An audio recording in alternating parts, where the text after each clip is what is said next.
नमस्कार। आज हम बात करने वाले हैं ई श्रम कार्ड के बारे में। ये भारत सरकार की एक काफ़ी अहम पहल है, 2021 में शुरू हुई थी और इसका सीधा ताल्लुक है देश के करोड़ों करोड़ों असंगठित क्षेत्र के श्रमिकों से। हमारे पास कुछ जरूरी जानकारी है, कुछ स्रोत हैं जो हमें इस योजना के पीछे की सोच, इसके जो बताए गए उद्देश्य हैं और असल में इसके फायदे क्या हैं, ये समझने में मदद करेंगे। और हाँ, इससे जुड़ी कुछ आम धारणाएं भी हैं, उन पर भी बात करेंगे। तो आज के इस बातचीत का मकसद बिल्कुल साफ है, समझना कि भाई ये ई श्रम कार्ड है क्या चीज़, किसके लिए है ये, क्या सच में कोई फायदा मिलता है इससे, और वो जो एक बड़ी बात फैली हुई है कि क्या हर महीने पैसे मिलते हैं, पेंशन मिलती है या कुछ और बात है। चलिए थोड़ा गहराई में उतरते हैं इसके। बिल्कुल, और ये समझना बहुत जरूरी है जैसा आपने कहा, क्योंकि ये सीधे सीधे भारत के लगभग 48 करोड़, आप सोचिए 48 करोड़ असंगठित श्रमिकों से जुड़ा है। ये हमारी अर्थव्यवस्था का एक बहुत बड़ा हिस्सा है, लेकिन अक्सर व्यवस्था की नज़रों से थोड़ा दूर रहते हैं। तो आज देखते हैं कि ये कार्ड उनके लिए ज़मीनी हकीकत में क्या मायने रखता है। हाँ, तो सबसे पहले यही समझते हैं कि ये ई श्रम कार्ड आखिर है क्या। देखिए, आसान शब्दों में कहूं तो ये श्रम और रोजगार मंत्रालय ने शुरू किया है। असल में ये एक नेशनल डेटाबेस बनाने की कोशिश है। इसके लिए एक वेबसाइट भी है, ishram.gov.in।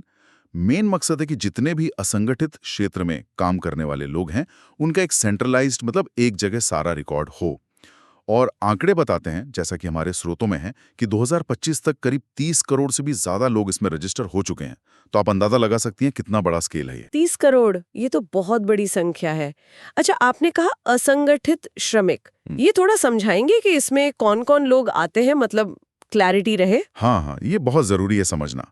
देखिए, असंगठित श्रमिक मतलब वो लोग जिनका कोई फिक्स्ड एम्प्लॉयर या ऑर्गेनाइजेशन नहीं होता, हाँ जिनके पास आमतौर पर सैलरी स्लिप, पीएफ, ईएसआई ये सब नहीं होता ना। हाँ हाँ। जैसे आपके निर्माण मजदूर हो गए, दिहाड़ी पर काम करने वाले, सड़कों पर रेड़ी पटरी लगाने वाले, सब्जी बेचने वाले, रिक्शा चलाने वाले, ऑटो वाले, घरों में काम करने वाले लोग। अच्छा, डोमेस्टिक हेल्पर्स भी। जी हाँ, बिल्कुल। हाँ। घरेलू कामगार फिर बड़ा ही हैं, प्लम्बर, इलेक्ट्रिशियन, ड्राइवर, दर्जी, पंक्चर बनाने वाले, खेतों में काम करने वाले मजदूर जिनके पास खुद की जमीन नहीं है, छोटी छोटी फैक्ट्रियों, वर्कशॉप में काम करने वाले, लिस्ट बहुत लंबी है। और भारत की जो करीब 150 करोड़ की आबादी है, जी, उसमें से अंदाजन 48 करोड़ लोग इसी क्षेत्र में है। बाप रे, 48 करोड़। हाँ, और एक खास बात यह भी है कि इनमें से कईयों के पास अपने काम का कोई सर्टिफिकेट या डिप्लोमा वगैरह नहीं होता, भले ही वो अपने काम में माहिर हों। ये बात तो है। तो फिर सरकार ने इतना बड़ा, इतना मुश्किल डेटाबेस बनाने का सोचा क्यों? इसके पीछे क्या उद्देश्य बताए गए हैं? देखिए, इसके पीछे कई वजह हैं, जैसा स्रोतों से पता चलता है। पहला और शायद सबसे अहम यही है कि एक नेशनल डेटाबेस बने। इससे सरकार को पहली बार ठीक ठीक पता चलेगा कि भाई देश में कितने असंगठित कामगार हैं, क्या काम करते हैं, कहाँ रहते हैं, क्या हुनर है उनके पास। इस जानकारी से क्या होगा कि सरकारी योजनाओं का फायदा सीधे उन तक पहुंचाना आसान हो जाएगा, ज्यादा असरदार होगा। अच्छा, मतलब टारगेटेड डिलीवरी। बिल्कुल। दूसरा बड़ा मकसद है उन्हें किसी तरह की सामाजिक सुरक्षा देना।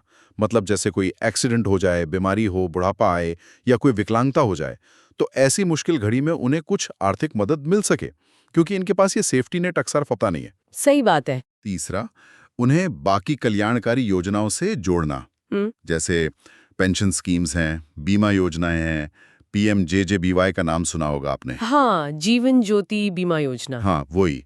फिर आयुष्मान भारत है हेल्थ के लिए, बच्चों की पढ़ाई के लिए स्कीम्स हैं, इन सब से जोड़ना।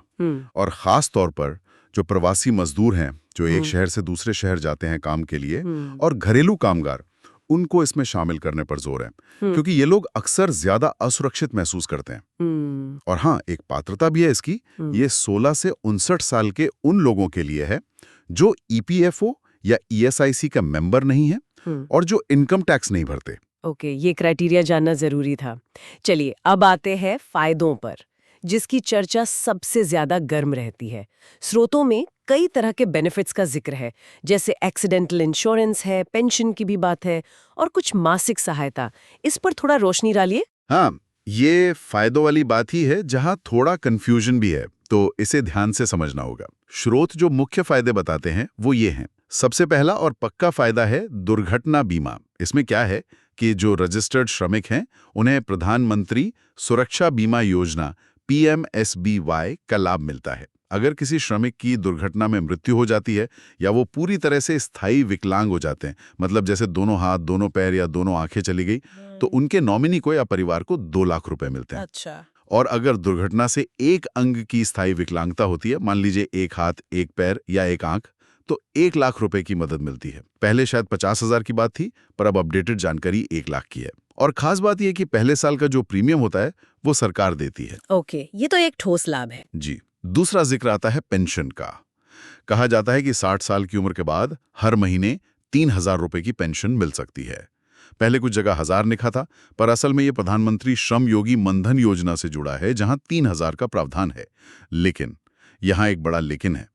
ये पेंशन सिर्फ ई श्रम कार्ड होने से अपने आप नहीं मिलती। अच्छा। हाँ, इसके लिए अलग से प्रधानमंत्री श्रम योगी मानधन योजना PMSYM है, उसमें रजिस्टर करना पड़ता है और उसमें अपना कुछ अंशदान मतलब कंट्रीब्यूशन भी देना पड़ता है। ई श्रम कार्ड बस उस योजना में रजिस्ट्रेशन को आसान बना सकता है, पर यह खुद पेंशन की गारंटी नहीं है। ये बहुत जरूरी पॉइंट है। मतलब पेंशन के लिए अलग से अप्लाई करना होगा और पैसे भी भरने होंगे। बिल्कुल।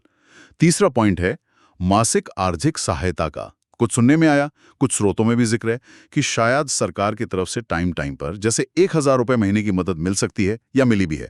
बस यहीं पर सबसे बड़ा कंफ्यूजन है और इसे साफ करना बहुत जरूरी है। हाँ, यहीं पर मामला थोड़ा पेचीदा लगता है। ये मासिक सहायता वाली बात, क्या ये रेगुलर है? क्योंकि लोगों में मतलब आम धारणा यही बन गई है कि कार्ड बनवा लो, हर महीने खाते में पैसे आएंगे। यही वो सबसे बड़ा भ्रम है जिसे दूर करना बहुत जरूरी है। हमारे जो स्रोत हैं वो इस बात पर एकदम साफ हैं कि ई श्रम कार्ड का जो प्राइमरी मकसद है वो किसी भी तरह की रेगुलर मंथली पेंशन या फिक्स्ड मंथली मदद देना नहीं है। नहीं है। जी नहीं। ये गलतफहमी शायद इसलिए फैली क्योंकि उत्तर प्रदेश में विधानसभा चुनाव से कुछ टाइम पहले वहां की राज्य सरकार ने अपने रजिस्टर्ड श्रमिकों को 2 महीने के लिए 500-500 रुपए यानी कुल 1,000 रुपए एक भरण पोषण भत्ते के तौर पर भेजे थे। अच्छा, वो यूपी सरकार ने किया था। हाँ, वो राज्य सरकार का कदम था, लेकिन उसे देखकर शायद देश भर में लोगों को लगा कि ये केंद्र की ई श्रम योजना का हिस्सा है और ये हर महीने मिलेगा, जो कि सच नहीं है। तो फिर सवाल वही कि अगर रेगुलर पैसे देना मकसद नहीं है, तो सरकार ने इतनी मेहनत क्यों की ये डेटाबेस बनाने में? इसका असली मतलब कोर पर्पस क्या है? इसका जो वास्तविक और प्राथमिक उद्देश्य है वो असल में एक तरह का आप कह सकते हैं राष्ट्रीय सुरक्षा कवच बनाना है, खासकर अचानक आने वाले संकटों के लिए। सोचिए देश में कोई बड़ी आपदा आ जाए, जैसे हमने कोरोना में लॉकडाउन देखा, या कहीं बाढ़ आ जाए या कोई बड़ा तूफान। हाँ। ऐसी किसी भी नेशनल या स्टेट लेवल की आपदा के टाइम सरकार के पास इन असंगठित श्रमिकों का एक वेरीफाइड मतलब पुख्ता डेटाबेस हो। फायदा ये होगा कि सरकार बिना किसी बिचौलिए के फटाफट सीधे इनके बैंक खातों में DBT के जरिए मदद भेज सके। Direct benefit transfer. बिल्कुल। मान लीजिए सरकार को फौरन 5,000 या 10,000 रुपए की इमरजेंसी मदद देनी है, तो ये डेटाबेस पक्का करेगा कि पैसा सही लोगों तक पहुंचे, और इससे फ्रॉड भी रुकेगा। मतलब ये पक्का होगा कि मदद असली जरूरतमंद श्रमिक तक ही जाए, कोई और गलत फायदा न उठाए। अच्छा, तो ये एक तरह का इमरजेंसी रिस्पॉन्स टूल है, एक डेटाबेस वाला सेफ्टी नेट। ये कोई रेगुलर इनकम स्कीम नहीं है। ये क्लैरिटी तो बहुत जरूरी थी। जी बिल्कुल। इस मेन उद्देश्य के अलावा और क्या फायदे बताए गए हैं जो इस कार्ड से जुड़े हो सकते हैं? हाँ, इसके अलावा भी कई और फायदे हैं जो या तो सीधे जुड़े हैं या मतलब भविष्य में इस डेटाबेस के आधार पर मिल सकते हैं। जैसे स्वास्थ्य बीमा। मैंने पहले कहा था इसे आयुष्मान भारत योजना से जोड़ने की बात है। अगर कोई ई श्रम वाला श्रमिक आयुष्मान भारत के लिए पात्र है, तो उसे और उसके परिवार को साल में 5 लाख तक का मुफ्त इलाज मिल सकता है। पर ये तभी मिलेगा जब तक कोई बीमार पड़ेगा और अस्पताल जाएगा, है ना? हाँ बिल्कुल, ये जरूरत पड़ने पर ही काम आएगा। फिर वित्तीय सहायता के कुछ और रूपों की भी बात है, जैसे हो सकता है आगे चलकर श्रमिकों को अपना काम करने के लिए औजार वगैरह खरीदने के लिए कुछ मदद मिले, या अपना छोटा मोटा काम शुरू करने या बढ़ाने के लिए, जैसे रेहड़ी पटरी वालों को मिलता है ना PMSY निधि में, वैसा कोई 10,000 तक का लोन मिलने की संभावना बने। वर्किंग कैपिटल जैसा। हाँ, और कुछ राज्यों में बेटियों की शादी के लिए मदद या बच्चों की पढ़ाई के लिए स्कॉलरशिप जैसी योजनाओं का फायदा भी शायद इसी डेटाबेस से दिया जाए। और कुछ दूसरे फायदे भी हो सकते हैं, जैसे कुछ सरकारी स्कीम्स हैं, PMEGP रोजगार बनाने के लिए, या PMAY घर बनाने के लिए।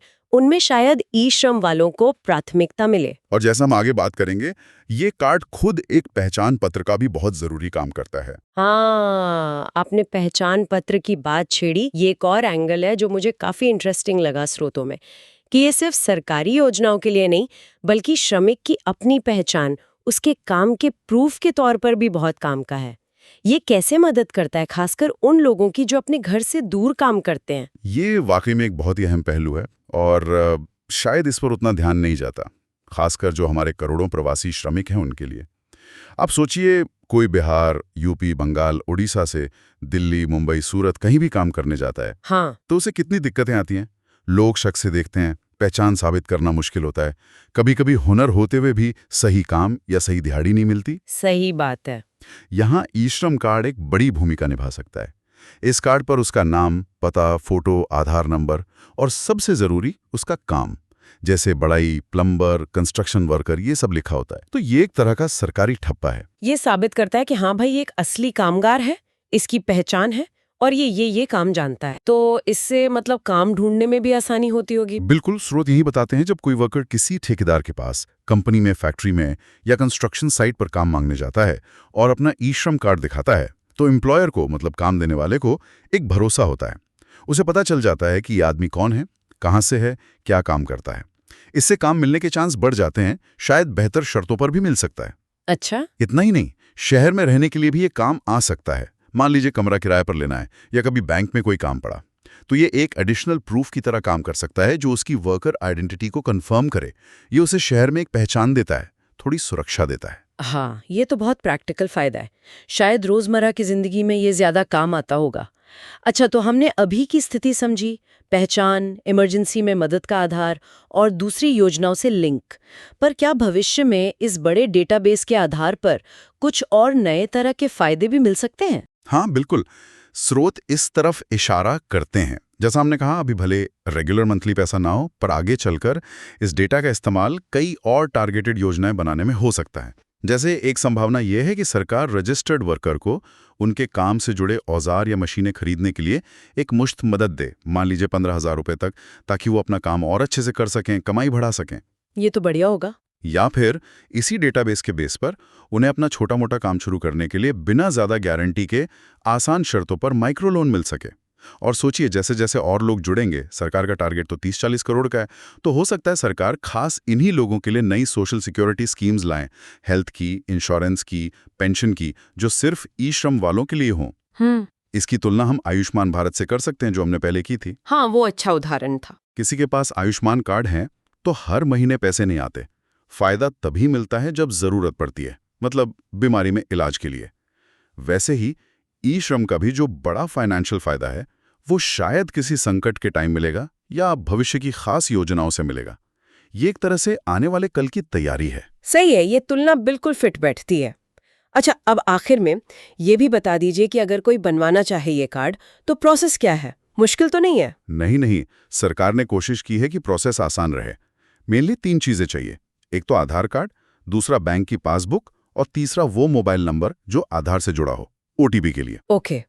बनवाने के लिए कोई भी अपने पास के कॉमन सर्विस सेंटर यानी सीएससी जा सकता है, जिन्हें जन सेवा केंद्र भी कहते हैं। हाँ, हर जगह होते हैं आजकल। जी, या फिर ई मित्र केंद्र या जो भी सरकार ने ऑथोराइज किए हो, साइबर कैफे वगैरह। और अच्छी बात यह है कि वर्कर कहीं भी हो, मतलब अपने गांव में हो या किसी दूसरे शहर में काम कर रहा हो, वो वहीं से बनवा सकता है।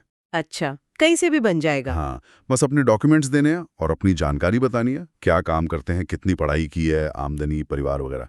फॉर्म भरते ही एक रसीद मिल जाती है जिस पर यूएन नंबर होता है और बाद में प्लास्टिक वाला कार्ड भी मिल जाता है, या डाउनलोड कर सकते हैं। चलिए, प्रोसेस तो आसान लग रहा है। तो अब इस पूरी बातचीत को अगर समेटें तो क्या कहेंगे? ई श्रम कार्ड वाकई एक बड़ी और अहम पहल है। ये देश के करोड़ों असंगठित कामगारों को एक पहचान दे रही है, एक सरकारी डेटाबेस में ला रही है, जो शायद पहले कभी नहीं हुआ। हाँ बिल्कुल, और सबसे जरूरी बात जो निकल कर आई वो ये कि इसका पहला फायदा कोई रेगुलर इनकम नहीं, बल्कि मुश्किल वक्त में सीधी मदद मिलने की संभावना है। और साथ ही ये एक पहचान पत्र है जो काम ढूंढने में, समाज में जगह बनाने में मदद करता है। खासकर प्रवासियों के लिए ये फ्रॉड रोकता है और भविष्य में योजनाओं को सही लोगों तक पहुंचाने का आधार बनता है। तो मतलब 3 पिलर हो गए: संकट में सुरक्षा, पहचान और भविष्य की योजनाओं का आधार। तो हम कह सकते हैं कि ये उन श्रमिकों को फॉर्मल इकोनॉमी के थोड़ा करीब लाने और उन्हें सोशल सिक्योरिटी के दायरे में लाने की तरफ एक कदम है। शायद इसीलिए जो भी पात्र हैं और जिन्होंने अब तक नहीं बनवाया है, उन्हें इसके लॉन्ग टर्म फायदों को देखते हुए बनवा लेना चाहिए। बिल्कुल सहमत हूँ। और ये पूरी बातचीत हमें एक जरूरी सवाल पर लाकर छोड़ती है। हाँ, वो सवाल ये है कि ये जो करोड़ों लोगों का इतना बड़ा डेटाबेस बन रहा है, क्या इसका इस्तेमाल आगे चलकर सिर्फ इमरजेंसी मदद या मौजूदा योजनाओं को बांटने तक ही रहेगा, या फिर सरकारें इसका इस्तेमाल करके भारत में सोशल सिक्योरिटी के पूरे सिस्टम को और बेहतर और डायनामिक बना सकती हैं? क्या हम इस डेटा से समझकर वर्कर के हुनर, उसकी ज़रूरत, वो कहाँ रहता है, इसके आधार पर और ज़्यादा पर्सनल और असरदार योजनाएं बना सकते हैं? इस पर सोचने की और काम करने की बहुत गुंजाइश है।